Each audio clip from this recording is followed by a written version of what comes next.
ಸಾವಿನ ಸುಳಿಯಲ್ಲಿ ಸಿಲುಕಿರೋ ದರ್ಶನ್ ಮೇಲೇಳೋದು ಕನಸಿನ ಮಾತೆ ಎನಿಸ್ತಿದೆ. ಪೊಲೀಸರು ರೆಡಿ ಮಾಡಿರೋ ಚಾರ್ಜ್ ಶೀಟ್ನಲ್ಲಿ ರಕ್ತ ರಹಸ್ಯವೇ ಬಯಲಾಗಿ ಹೋಗಿದೆ. ಇಷ್ಟು ದಿನ A2 ಆಗಿದ್ದ ದರ್ಶನ್ಗೆ A1 ಕಂಟಕ ಶುರುವಾಗಿದೆ. ಯಾರೇ ಆಗಲಿ, ಎಷ್ಟು ದೊಡ್ಡವರೇ ಆಗಿರಲಿ, ಆಟ ಮುಗಿದ್ಮೇಲೆ ಗಂಟು ಮೂಟೆ ಕಟ್ಟಲೇಬೇಕು. ಈಗ ನಟ ದರ್ಶನ್ ಆಟವು ಬಹುತೇಕ ಮುಗಿದಂತೆ ಕಾಣ್ತಿದೆ.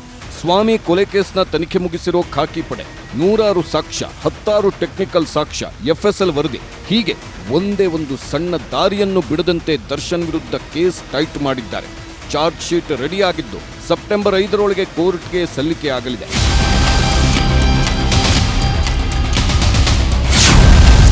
ಡಿ ಗ್ಯಾಂಗ್ಗೆ 4000 ಪುಟಗಳ ಸಂಕಷ್ಟ. ಪಟ್ಟಣಗೆರೆ ಶೆಡ್ ರಹಸ್ಯಕ್ಕೆ ಕೊನೆಗೂ ತೆರೆ ಬೀಳೋ ಕಾಲ ಬಂದಿದೆ. ಸ್ವಾಮಿ ನೆತ್ತರು ಹರಿಸಿದವರಿಗೆ ಚೊಚ್ಚಲ ಬಸುರಿಯ ಶಾಪ ತಟ್ಟೋದಕ್ಕೆ ಶುರುವಾಗಿದೆ. ಕಣ್ಣೀರು ಹಾಕಿದ್ರೂ ಮಾಡಿದ ಪಾಪ ಕಳೀತಿಲ್ಲ. ಕಾಡಿ ಬೇಡಿದ್ರೂ ಕೈಗೆ ಅಂಟಿರೋ ರಕ್ತದ ಕಲೆ ಹೋಗ್ತಿಲ್ಲ. ಈಗ ಪೊಲೀಸರು ರೆಡಿ ಮಾಡಿರೋ ಚಾರ್ಜ್ ಶೀಟ್ ನೋಡಿದ್ರೆ ದರ್ಶನ್ ಆ್ಯಂಡ್ ಟೀಮ್ ನಿದ್ದೆಯಲ್ಲೂ ಕನವರಿಸೋದು ಖಾಯಂ. ಡಿ ಗ್ಯಾಂಗ್ ಚಾರ್ಜ್ ಶೀಟ್ನಲ್ಲಿ ಮೊದಲನೆಯದ್ದೇ ಶೆಡ್ ಸುತ್ತಮುತ್ತಲಿನ CCTV ಫುಟೇಜ್ ವರದಿ, ಎರಡನೆಯದ್ದು ಶೆಡ್ನಲ್ಲಿ ಪತ್ತೆಯಾದ ಬ್ಲಡ್ ಸ್ಯಾಂಪಲ್ಸ್ ವರದಿ, ಮೂರನೆಯದ್ದು ದರ್ಶನ್ ಬಟ್ಟೆ ಮೇಲಿನ ರಕ್ತದ ಕಲೆ ರಿಪೋರ್ಟ್, ನಾಲ್ಕನೆಯದ್ದು ಸ್ವಾಮಿ ಮರಣೋತ್ತರ ಪರೀಕ್ಷೆಯ ರಿಪೋರ್ಟ್, ಐದನೆಯದ್ದು 17 ಆರೋಪಿಗಳ ಮೊಬೈಲ್ ರಿಟ್ರೀವ್ ಮಾಹಿತಿ, ಆರನೆಯದ್ದು ದರ್ಶನ್ ಪವಿತ್ರ ಮನೆಯ CCTV ರಿಪೋರ್ಟ್, ಏಳನೆಯದ್ದು 17 ಆರೋಪಿಗಳು ಬಳಸಿದ್ದ ವಾಹನಗಳು, ಎಂಟನೆಯದ್ದು ಮಹಜರು ಮಾಡಿದ ಸ್ಥಳಗಳ ಸಂಪೂರ್ಣ ವರದಿ, ಒಂಬತ್ತನೆಯದ್ದು 17 ಆರೋಪಿಗಳು ನೀಡಿದ ಸ್ವಇಚ್ಛಾ ಹೇಳಿಕೆ, ಹತ್ತನೆಯದ್ದು 200ಕ್ಕೂ ಹೆಚ್ಚು ಮಂದಿಯಿಂದ CRPC 164 ಹೇಳಿಕೆ. ಹೀಗೆ ಈ 10 ಪ್ರಮುಖ ಅಂಶಗಳ ಜೊತೆ ಇನ್ನೂ ಹಲವಾರು ಅಂಶಗಳನ್ನು ಉಲ್ಲೇಖಿಸಿದ್ದಾರೆ. ರಕ್ತ ಮೆತ್ತಿಕೊಂಡ ದರ್ಶನ್ಗೆ ಸ್ವಾಮಿ ಸಂಕಷ್ಟ. ನಟ ದರ್ಶನ್ ಏನೇ ಮಾಡಿದ್ರೂ ಸ್ವಾಮಿ ಸುಳಿಯಿಂದ ಪಾರಾಗುವಂತೆ ಕಾಣುತ್ತಿಲ್ಲ. ತನಿಖೆಯ ದಿಕ್ಕನ್ನೇ ಬದಲಿಸುವಂತ 4 ಮಹತ್ವದ ಫೋಟೋಗಳು ಪೊಲೀಸರ ಕೈ ಸೇರಿವೆ.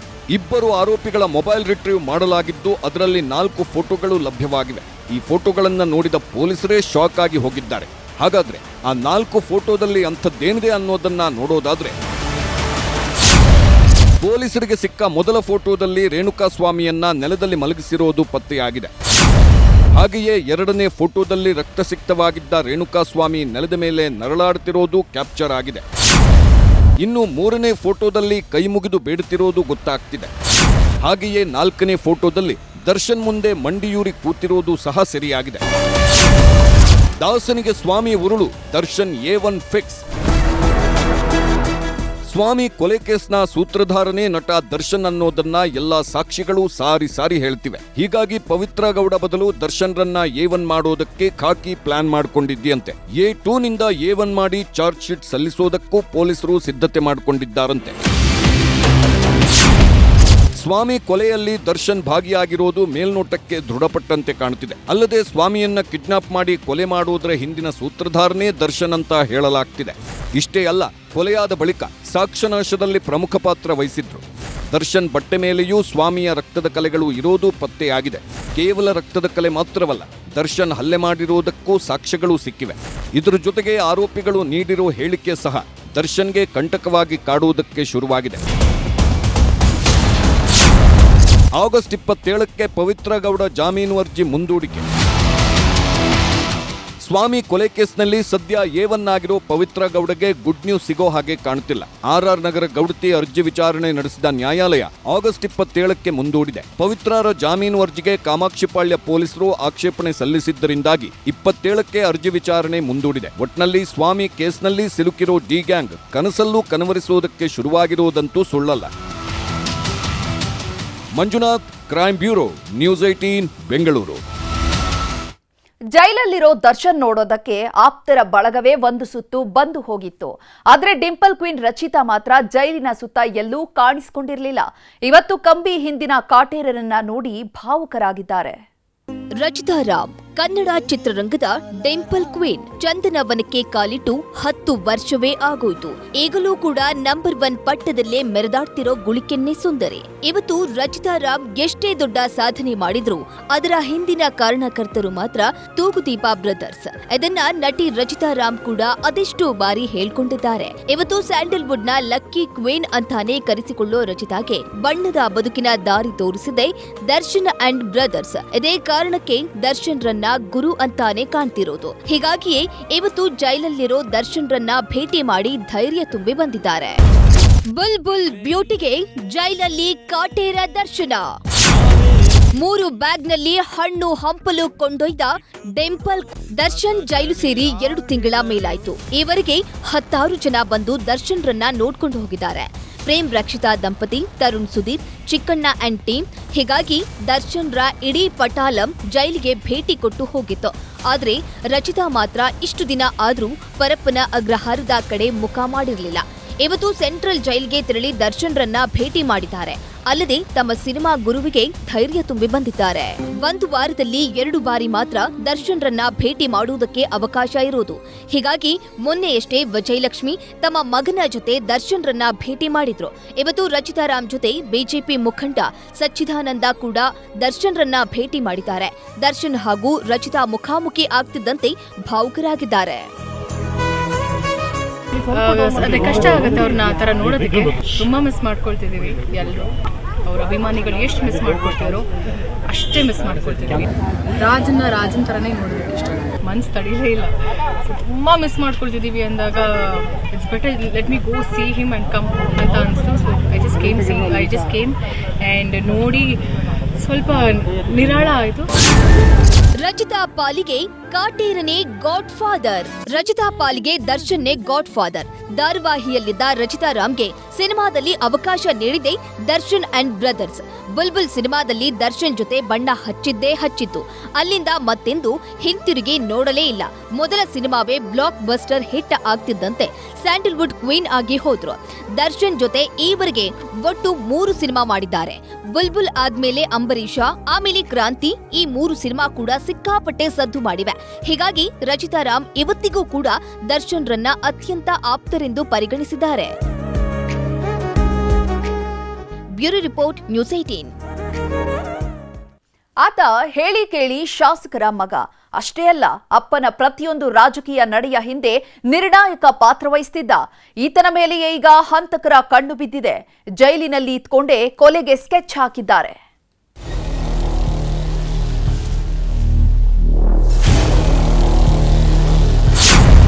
ಭದ್ರಾವತಿ ಶಾಸಕರ ಮಗನ ಹತ್ಯೆಗೆ ಸ್ಕೆಚ್. 2 ಬಾರಿ ಕೊಲೆ ಯತ್ನ. ಬಸವ ಬಚಾವ್.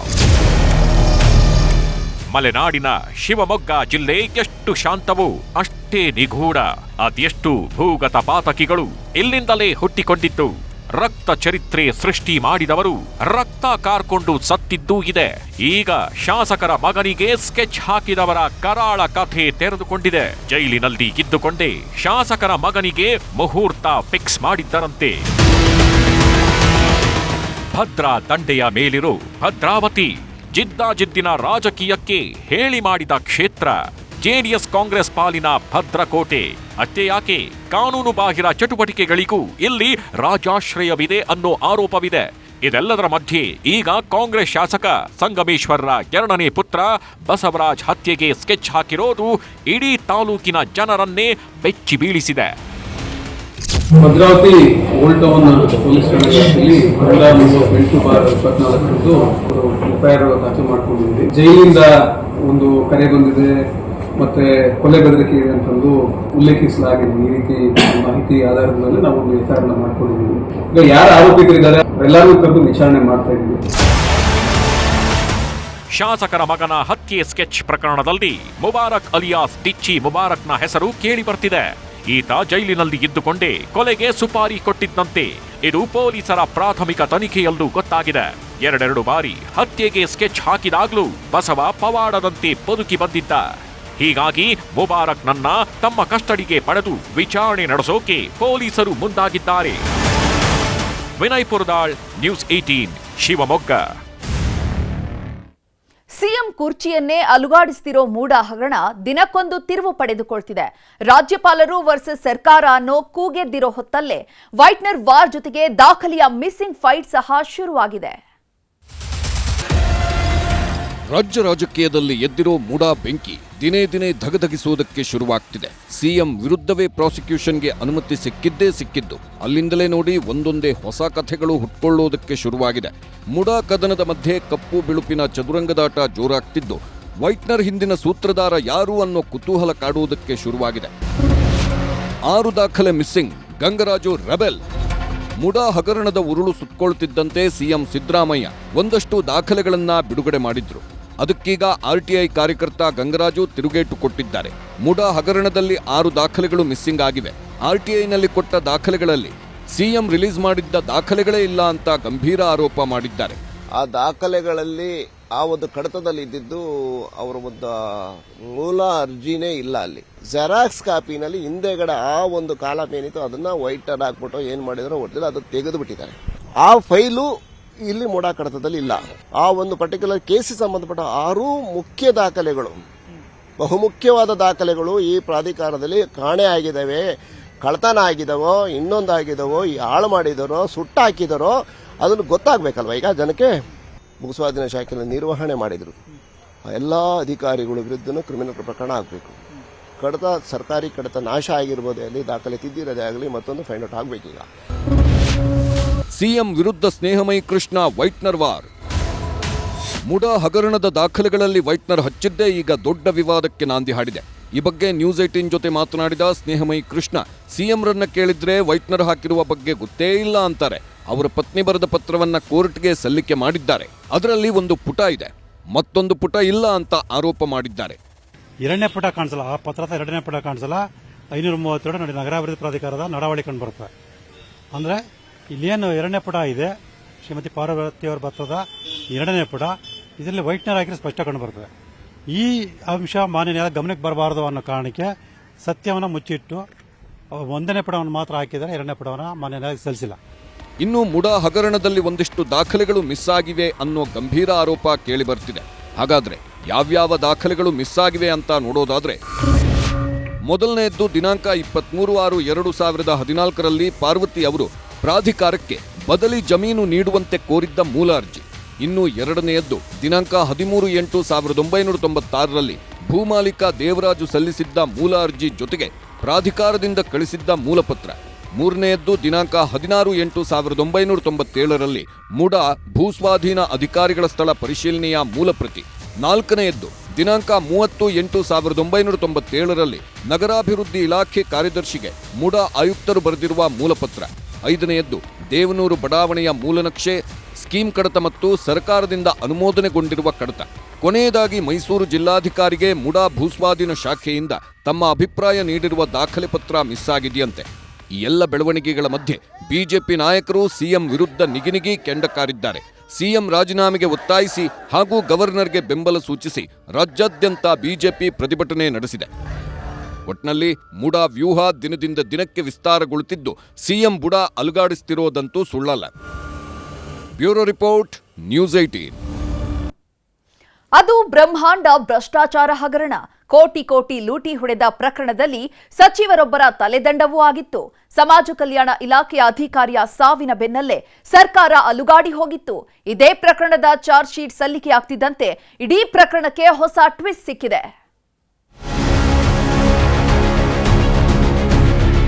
ನಾವು ಏನೂ ತಿಂದಿಲ್ಲ ಸರ್ ಇದರಲ್ಲಿ. ನಾವು ಅಂತ ಜನನೂ ಅಲ್ಲ ಸರ್, ನಮ್ಮ ಮನೆಯವರಂತವ್ರಲ್ಲ. ಯಾರೋ ತಪ್ಪಿಸ್ಕೊಳ್ಳೋಕ್ಕೋಸ್ಕರ ನಮ್ಮ ಮನೆಯವ್ರ ಮೇಲೆ ಅಪರಾಧ ಹೊರಿಸ್ತಾ ಇದ್ದಾರೆ ಸರ್. ನ್ಯಾಯವಾಗಿ ನಮ್ಮ ಕಡೆ ನ್ಯಾಯ ಸಿಗಲಿಲ್ಲ ಅಂದರೆ ನಾವು ಹೈಕೋರ್ಟ್ ಮೊರೆ ಹೋಗ್ತೀವಿ ಸರ್.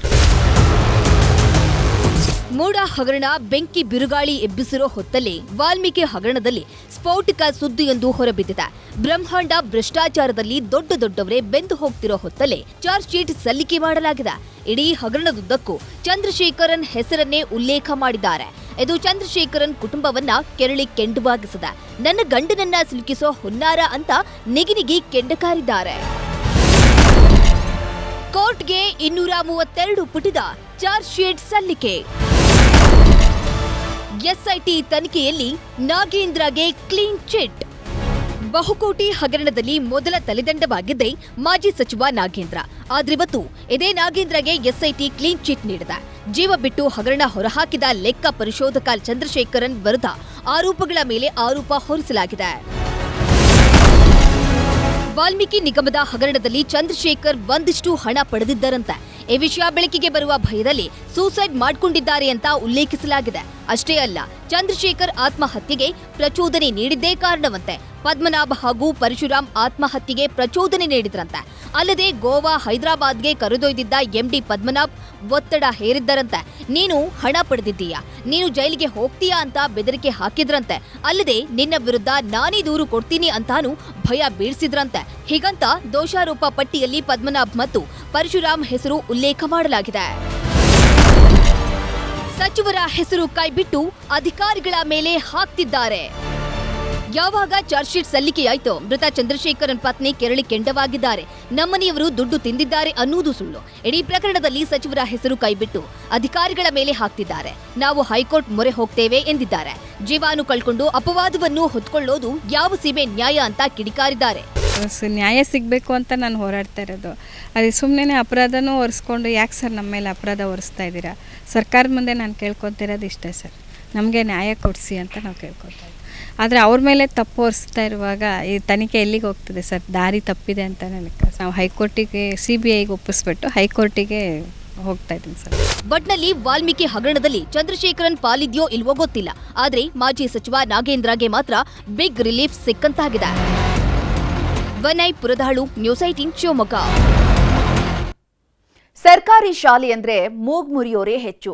ಅಯ್ಯೋ, ಸರ್ಕಾರಿ ಶಾಲೆಗೆ ಸೇರಿಸಿದ್ರೆ ಮಕ್ಕಳು ಸೇಫ್ ಆಗಿರ್ತಾರಾ ಅಂತ ಪ್ರಶ್ನೆ ಮಾಡೋರೇ ಹೆಚ್ಚು. ಜನ ಹೀಗೆ ಹೇಳೋದಕ್ಕೂ ಸರ್ಕಾರಿ ಶಾಲೆಗಳ ದುಸ್ಥಿತಿಗೂ ಸರಿಯಾಗೇ ಹೋಲಿಕೆ ಆಗ್ತಿದೆ.